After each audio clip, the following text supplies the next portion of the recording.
Juste un petit message sur les violences de l'État, car il va y avoir deux moments dans la journée. Un moment concernant les violences de l'État et les violences policières, car dans le discours et la réflexion, on considère que les violences policières sont dues aux violences d'État, que c'est l'État qui cautionne les violences policières. La légitimité de l'autorité aujourd'hui a changé de camp et passe de facto dans le camp des citoyens. Aucune autorité ne passe au-dessus de la nature et des exigences qu'elle impose. Les citoyens français, et pas que, ont des exigences pour faire que leur vie soit meilleure, pour faire que leur vie soit viable et propice à un avenir heureux. Les citoyens ont autorité sur leur citoyenneté quand un gouvernement impose son autorité par la violence. Il y a 2 ans, on était sur une crise des gilets jaunes. Aujourd'hui, on est sur un mouvement des gilets jaunes. Demain, on sera sur la victoire des gilets jaunes.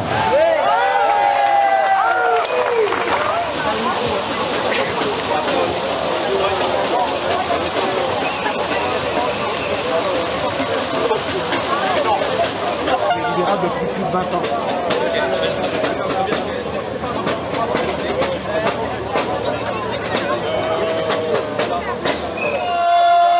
Même si Macron ne va pas, nous on est là. Pour l'honneur des travailleurs et pour un monde meilleur. Même si Macron ne veut pas, nous on est là.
Déjà, je vous remercie de votre accueil, parce que nous, on vient de Paris. On a fait 10 km, on a un super accueil. Tout d'abord, merci. Je tiens à remercier, alors même si ce n'est pas terminé, puisqu'il y aura la conférence débat à 14h, je tenais aussi à remercier les organisateurs, qui se sont vraiment impliqués pour la manif, pour les hébergements, pour la route, et voilà, comment on peut. Bon, déjà, je tiens à les remercier. Alors ensuite, me concernant, je suis avocat, donc au barreau de Paris. Et je crois qu'il ne vous a pas échappé qu'on a fait face, vous avez fait face à une répression d'État, une répression policière, jamais vue en fait depuis la guerre d'Algérie. Hein, le bilan est catastrophique, des milliers de blessés. Selon les statistiques du journaliste de l'Ukraine, 28 personnes éborgnées, encore ce sont les personnes se sont déclarés avec l'Ukraine, ce qui veut dire en fait plusieurs à d'autres, puisque quand on est borné, on ne déclare pas forcément avec l'Ukraine. Alors, et comme je vous disais, les menaces. Donc on est aussi là aujourd'hui, enfin, en tout cas les organisateurs, on est aussi là aujourd'hui, pour rendre hommage, aux personnes qui ont été blessées, aux personnes qui ont été mutilées, à Zem Redouane, qui est également décédée, qui est également un mort, puisqu'elle-même a été ciblée, je crois qu'on le sait tous, même si une enquête est, je pense, encore en cours. Donc voilà, mais ce qui est important de dire, c'est que tous les blessés, toutes les personnes blessées, toutes les personnes mutilées sont victimes. Elles n'ont jamais été poursuivies pour une quelconque infraction. Voilà, ça n'a pas été des personnes violentes, ce pas des personnes qui ont été gravées, elles sont victimes. Et donc il faudra que l'État reconnaisse ce statut de victime en fait aux personnes qui sont blessées, mutilées lors de ces manifestations. Parce que quand vous êtes blessé dans votre chair, c'est quelque chose que vous voyez quotidiennement. Hein, vous avez aussi une famille à nourrir et beaucoup de personnes qui ont été blessées, mutilées, ont perdu leur boulot, se sont trouvées dans une situation sociale et financière très précaire. C'est pour ça que je pense que en dehors du fait de continuer évidemment le mouvement des Gilets jaunes, hein, puisqu'on a des revendications légitimes, aussi de continuer pour eux, parce qu'eux, ils sont blessés dans leur chair. Nous, on les parle, nous, on a eu cette chance de ne pas l'être. Donc voilà, il faut continuer pour eux, il faut se mobiliser. Alors ensuite, concernant la justice, voilà, mes amis, la justice qui est devant vous. Voilà la justice qui est devant vous. Regardez bien ce que les justices. Alors Tarbes, je ne connais pas en fait les condamnations qui a pu avoir lieu à Tarbes devant ce tribunal. D'après les informations que j'ai eues, apparemment, c'était assez correct en fait. Hein. Mais bon, quand on voit la statistique de la justice en France concernant le mouvement des Gilets jaunes, à fin novembre 2019, c'est 3000 condamnations. 3000 condamnations, donc 40% à des peines de prison ferme. Hein. Et je vous précise que les avocats donc, qui défendent les Gilets jaunes défendent des gens qui, la plupart du temps, n'ont pas un casier judiciaire vierge, qui ne connaissent pas les arcanes voilà, de la vie judiciaire. Donc beaucoup de personnes, notamment en 2019, ont été condamnées à des peines de prison ferme alors qu'elles n'avaient pas de casier judiciaire. Donc on est face aussi à une répression judiciaire inédite, à une instrumentalisation du droit par les procureurs de la République pour faire taire en fait un mouvement d'opposition, hein, un mouvement politique, parce que ou un mouvement social, peu importe le terme utilisé, un mouvement à des personnes en fait qui revendiquent rien de particulier, rien d'exceptionnel, puisqu'elles revendiquent. Elles revendiquent quoi? En fait, elles revendiquent à participer directement au pouvoir politique par le RIC. Elles revendiquent aussi de pouvoir manger à leur faim, un mieux vivre. Elles revendiquent une justice sociale qui n'existe plus dans le pays maintenant depuis des décennies. Et voilà. Stop aux requêtes sur les amendes. Et elles revendiquent aussi une justice écologique et une justice fiscale. Donc si vous voulez, c'est du jamais vu en fait depuis mai 68 ou depuis la guerre d'Algérie. Donc on a une justice qui a été instrumentalisée. Nous, en fait, on le voit, avocats, quotidiennement, quand on défend les Gilets jaunes, puisqu'il y a une circulaire Belloubet du 22 novembre 2018 qui préconise un traitement judiciaire particulièrement sévère à l'encontre des Gilets jaunes. Donc on s'interroge aussi, nous juristes, sur la séparation des pouvoirs, telle que l'avait préconisé Montesquieu. Donc, il faut continuer. Hein. Les personnes mutilées, les personnes blessées sont les héros du mouvement des Gilets jaunes, parce qu'elles y ont laissé en fait leur chair. Donc voilà, il faut continuer. Alors certes, il y a moins de mobilisation, mais c'est normal, compte tenu de la répression policière, compte tenu de la répression judiciaire, compte tenu également que c'est un mouvement en fait qui dure, hein, maintenant presque depuis 2 ans, à novembre prochain. Donc voilà, il faut continuer. Puis rappelez-vous que c'est un mouvement historique. Hein. Voilà, vous êtes acteur d'un mouvement historique. Il y a des thèses en sciences politiques qui sont faites dans les universités sur les Gilets jaunes. Voilà, sur les Gilets jaunes, excusez-moi.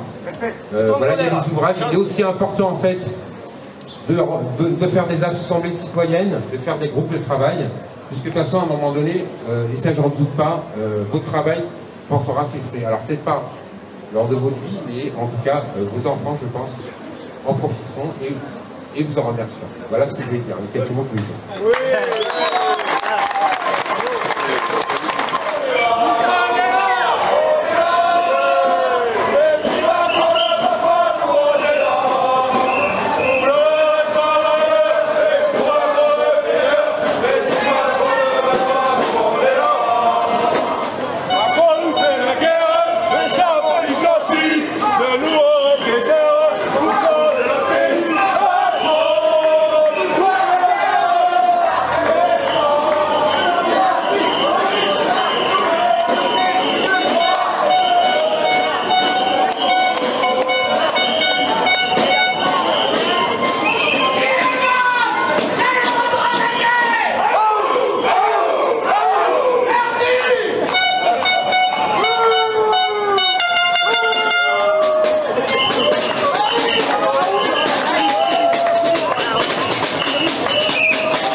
voilà, les gilets jaunes, la nous voilà, les gilets jaunes.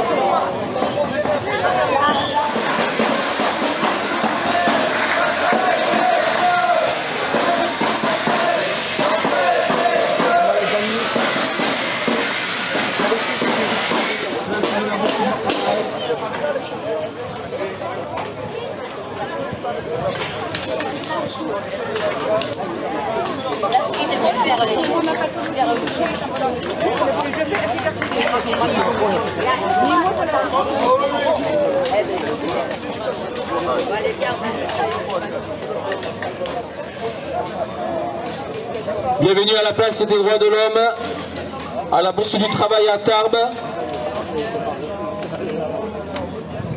Il y a énormément de régions qui sont présentes ici. Il y a Nice, Fréjus, la Vendée, je me risque de faire la liste, je vais en oublier, la Vendée, Paris, Bayonne, Toulouse. Oui, bonjour tout le monde, je vous remercie à tous d'être là, ceux qui viennent de très loin, ceux qui ont été mutilés dans leur chair. C'est une honte pour notre nation, jamais je n'aurais cru devoir voir ça. Donc moi je suis infirmière, ça fait 2 ans que je suis dans la rue pour alerter le peuple. Nous n'avons pas les moyens de vous soigner, c'est dans nos institutions comme ailleurs. Voilà. On a été réprimés parce qu'on est allé soutenir au rond-point de l'hôpital. On a été réprimés et amendés. Nous avons décidé de lutter, nous avons décidé de nous battre, nous avons décidé de dire stop. Donc nous montons en collectif. Les personnes qui voudront nous soutenir sont invitées à le faire. Et nous irons devant les juges et nous nous défendrons parce que le droit de s'exprimer dans ce pays est bafoué et il n'est plus question de supporter ça. On ne remerciera jamais assez les personnes qui prennent de leur temps pour venir participer au mouvement, pour le faire vivre au quotidien. On est là ici pour rendre hommage à des gens qui ont vécu dans leur chair la répression de l'État. Mais on ne remerciera jamais assez toutes celles et ceux qui prennent leur temps, leur argent, qui prennent sur leur temps familial pour venir défendre une cause. Depuis 2 ans, celle des Gilets jaunes. N'oubliez jamais, mes amis, que eux, ils sont payés pour faire de la répression. Nous, on donne de notre temps, de notre salaire, de notre vie pour le faire. Et ça, c'est une première grosse différence. Ce que je voulais dire aujourd'hui, c'est par rapport à la violence. La violence, elle commence très loin en amont. Lorsqu'on voit la violence dans la rue, qu'on voit la violence entre les citoyens et les policiers, qu'on voit la violence dans un couple à la maison, cette violence, elle a démarré longtemps avant. Lorsqu'une multinationale se permet d'arriver dans une région, abîme un bassin d'emploi, piétine l'environnement, s'approprie les ressources, passe par-dessus les politiques, par-dessus les citoyens et s'impose de fait par la violence économique, ça c'est une violence incroyable. Lorsqu'une multinationale, un trader, décide de racheter une entreprise pour faire levier boursier sur ses valeurs et qu'elle déclenche derrière un licenciement boursier qui a 200, 400, 800 familles qui se retrouvent sur le carreau, ça c'est de la violence économique et sociale. Lorsqu'une entreprise se permet, et là prochainement il y a des journaux qui vont les mettre en évidence, d'instrumentaliser les services de l'État à des fins privées, c'est une violence. Lorsque un gouvernement fait le jeu des entreprises internationales, qu'il passe par-dessus la volonté du peuple, exprimée en 2005, trahie en 2008, c'est une violence politique. Et cette violence, un jour, elle s'exprime en contestation dans la rue avec des citoyens qui prennent des pancartes, qui vont dans la rue et qui disent « ça suffit ». Il y a eu le mouvement des gilets, il y a eu la crise des gilets jaunes, maintenant c'est le mouvement des gilets jaunes qui rejoint tous les autres mouvements qui existent dans notre pays et partout dans le monde depuis maintenant plusieurs années. Sur l'environnement, sur le social, sur l'économique. On est là et on est en cohérence. Donc quand on nous parle de violence, qu'on comprenne tous bien qu'un État qui est sourd, un État qui est méprisant, un État qui se permet de dire « je vous paye, rentrez dans votre niche et taisez-vous » en regardant les pauvres avec du mépris, en regardant les quartiers défavorisés avec mépris et condescendance, cet État fait preuve d'une violence incommensurable. Alors moi je veux bien qu'on parle de violence, mais parlons de toute la violence. Quand le LBD arrive dans la tronche de quelqu'un, quand une matraque fracasse un avant-bras, quand une grenade enlève une main, enlève un pied, on n'envoie pas un politique devant les télévisions Annoncer que les dégâts sur les Champs-Élysées, c'est 200 millions. Qu'est-ce que ça veut dire? On abîme des gens et on répond par le chiffre. La dictature économique ne peut pas être un programme politique. Voilà nos slogans. On dit à nos enfants, l'État est en train de faire rentrer dans la tête de nos enfants. Travaille, consomme et surtout tais-toi, mais consomme. Et ça, c'est la pire des violences qui soit. Alors aujourd'hui, le but, c'est d'élever le débat, de lancer une vraie action juridique qui va aller chercher un de ses responsables, deux de ses responsables, par la peau des fesses et les ramener au tribunal. Ça, on doit leur donner notre respect, nos encouragements. Et encore une fois, mon message, tout le monde le connaît ici. Tous les gilets jaunes, nous on donne de nous-mêmes. Eux en face, ils sont payés pour nous opprimer.